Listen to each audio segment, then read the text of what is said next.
10th standard படிக்கிற பொண்ணு tiffin பாக்ஸை மத்தியானம் திறக்கிறா. ஒரு பையன் ஓடியானா தட்டி விட்டான். இந்த சாப்பாடு அப்படியே அந்த பேப்பரில் கொட்டிடுச்சு. அந்த பொண்ணு ஒன்றுமே சொல்லலை, கொட்டின சாப்பாட்டை சாப்பிட்டுட்டான். ஃப்ரெண்ட்ஸ் எல்லாம் கேலி பண்ண ஆரம்பித்தாங்க, கேலி பண்ணிட்டாங்க. அந்த பொண்ணு கவலைப்படவே இல்லை. அந்த என்டையர் கிளாஸ் அவளை கேலி பண்ணிடுச்சு. அந்த பொண்ணு இப்போ தனியாகிட்டா. அவங்க டீச்சருக்கு தெரிஞ்ச உடனே கூப்பிட்டு அந்த பொண்ணை கேட்குறாங்க, ஏம்மா சாப்பாடு கொட்டி போச்சுன்னா நீ என்கிட்ட சொல்லியிருக்கலாம்ல, நான் உனக்கு வேறு சாப்பாடு அரேஞ்ச் பண்ணியிருப்பேன்ல, கீழே விழுந்த சாப்பாடு எடுத்து சாப்பிடணுமா? இப்போ கிளாஸே உனக்கு கலாட்டா பண்ணது பற்றியா எவ்வளோ பெரிய குரூப் ஆகி போச்சு. சரி சரி நீ அப்படி பண்ணியிருக்க கூடாது, என்னை கேட்டிருக்கலாம். அந்த பொண்ணு சொன்னா, சாரி டீச்சர், நீங்களே சொல்லியிருந்தாலும் நான் கேட்டிருக்க மாட்டேன், அந்த சாப்பாடு தான் சாப்பிடுவோம். டீச்சர் கன்ஃபியூஸ் ஆகிட்டாங்க. பிரின்ஸிபால்கிட்ட கூட்டிகிட்டு போயிட்டாங்க.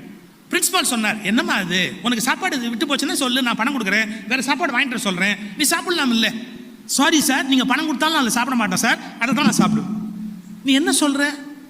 அந்த பொண்ணு சொன்னா, நான் 8 மணிக்கு ஸ்கூலுக்கு வரணும்னா 4:30 மணிக்கு எங்கள் அம்மா எந்திரி